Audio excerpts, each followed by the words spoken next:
Moi, chers amis, c'est un immense plaisir pour que nous capables ensemble. Jeudi, qui c'est jeudi 27 janvier. Notre objectif, nous capables ensemble l'autre partie dans le cas d'étude pour ce maintenant. Mais bien avant même qui nous rentrons dans la poche de que nous devons jeudi, nous prions bon Dieu.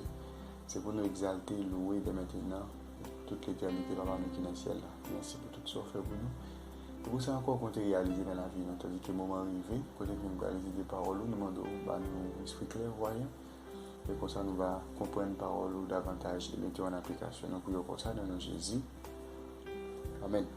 Moi, je vous remercie les amis pour l'ensemble d'efforts que vous constatez chaque jour pour capable étudier le leçon de l'école du sabbat. Et pas oublier, chaque fois que vous finissez d'étudier, moi, encouragez vous pour partager les leçons avec l'autre monde. Comme ça, plus de monde capable d'arriver étudier le leçon de l'école du sabbat. Si vous n'êtes pas abonné à la chaîne là, moi, encourage vous faire ça. Et encouragez l'autre monde pour faire le même gens ensemble avec vous. Et pas oublier, semaine ça, nous avons la 5e leçon.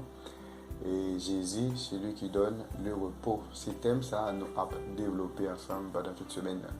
Et jeudi, c'est jeudi 27, nous allons l'autre partie de leçon. Mais avant, nous avons lu pour et versets à mémoriser pour toute semaine qui nous viennent dans Deutéronome chapitre 10, verset 19.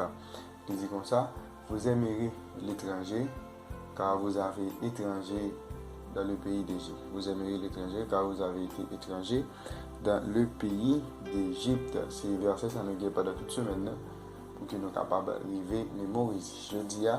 C'est jeudi 27 janvier, nous allons partir de leçon qui est titrée un avant-goût de la nouvelle création.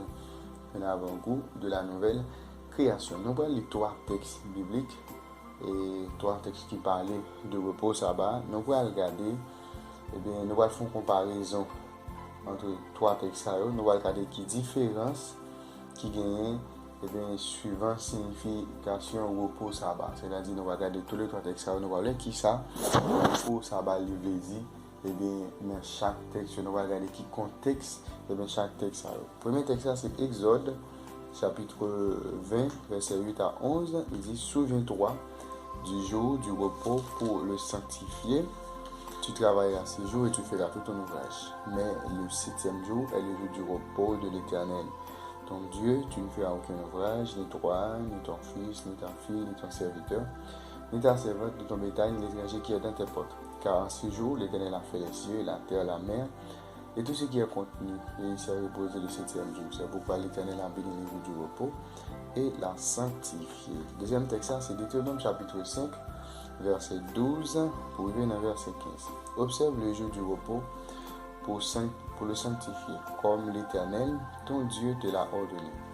Tu travailleras 6 jours et tu feras tout ton ouvrage. Mais le 7e jour est le jour du repos de l'Éternel, ton Dieu, tu ne feras aucun ouvrage, ni toi, ni ton fils, ni ta fille, ni ton serviteur, ni ta servante, ni ton bœuf, ni ton âne, ni aucune de tes bêtes, ni l'étranger qui est dans tes portes, afin que ton serviteur et ta servante se reposent comme toi. Tu te souviendras que tu as été esclave au pays d'Égypte et que l'Éternel ton Dieu t'en a fait sortir à main forte et à bras étendus.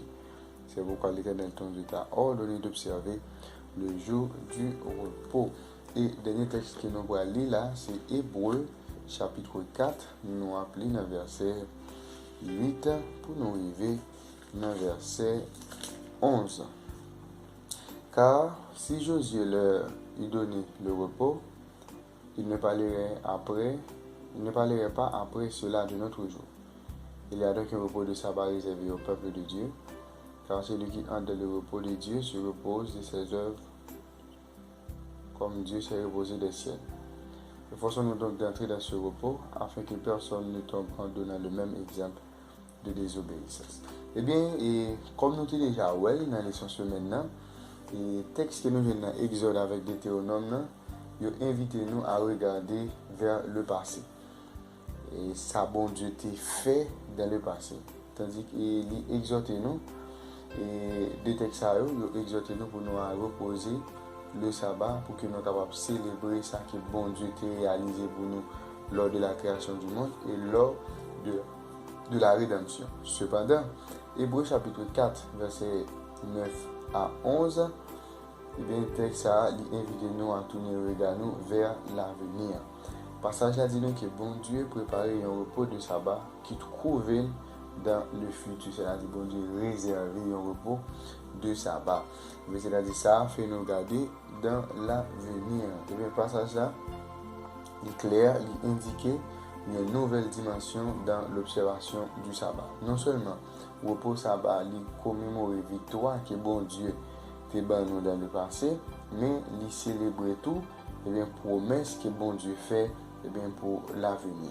Et bien dimension future de l'observation du sabbat, il était toujours présenté, il était toujours là, mais il était souvent négligé. Après la chute, et bien l'observation du sabbat vient signifier que Dieu pour bailler l'autre jour à la création et sa gloire originelle à travers le Messie. Nous tout, bon Dieu ordonné pour nous célébrer pour nous célébrer action rédemption à travers l'observation du sabbat parce que le sabbat désigne l'aboutissement de la rédemption dans une nouvelle création. L'observation sabbat, c'est une anticipation du ciel dans le monde imparfait ça que nous avec vous nous à vivre aujourd'hui. Et bien la tradition juive était toujours claire sur cause de ça. Et il y a un livre qui est La vie d'Adam et Ève et l'épisode de l'Ancien Testament. C'est un ouvrage qui est écrit entre l'an 100 avant Jésus-Christ et l'an 200 après Jésus-Christ. Il déclarait dans l'ouvrage, il fait déclaration, ça veut dire le 7e jour, c'est un signe de la résurrection, le repos de l'ère à venir. Il y a une autre source encore juive, une autre source juive ancienne qui dit que l'ère à venir est le jour qui est le saint repos de sabbat pour l'éternité. Et il y a une autre source encore qui est plus récente, mais qui déclare pour le dire, Israël a dit le saint béni soit-il, maître du monde. Si nous observons les commandements, qui récompense, eh bien, nous pourrons le joindre. Il répond pour dire le monde à venir. C'est-à-dire tout le monde qui observe les paroles de Dieu aujourd'hui, eh bien, le monde ça va bénéficier la vie éternelle. Et il dit, montrez-nous à qui ça, eh bien, le monde à venir nous ressemble. Eh bien, il montre sabbat. Eh bien, le jour sabbat, eh bien, c'est un jour de célébration, de joie et d'action de grâce. Quand nous observons sabbat, nous indiquons que nous croyons la promesse bon Dieu, que nous acceptons don de grâce qu'il lui-même offre nous. Eh bien, salut qu'il offre nous, grâce qu'il offre nous. Eh bien, sabbat, c'est la foi vivante.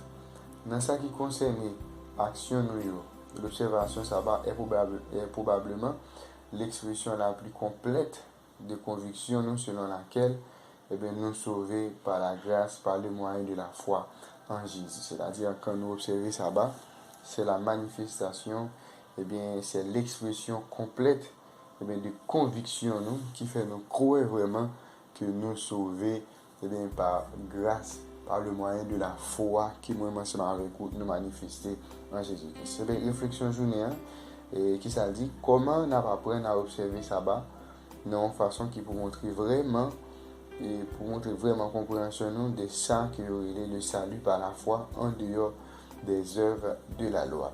Et encore, qui ça le fait que nous reposons le sabbat, c'est une expression du salut par la grâce. C'est parti de ce que nous avons aujourd'hui.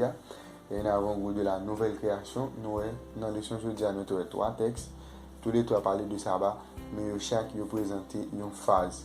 Chaque représente un contexte différent. Nous avons Exode, il présente nous observer sabbat pour ça, bon Dieu qui fait dans le passé.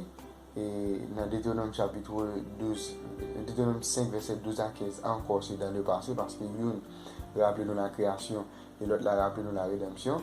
Et ça qui nous est dans Hébreux chapitre 4, verset 8 à 11 là, il montre nous, il fait nous garder plutôt nous-mêmes vers le futur, c'est-à-dire vers l'avenir, c'est-à-dire ça que bon Dieu lui-même il a quitté pour nous. C'était partie de leçon ça qui nous avons ensemble aujourd'hui, un avant-goût de la nouvelle création. Deuxième, c'était au passage, très bonne journée, bonne étude et que Dieu vous bénisse.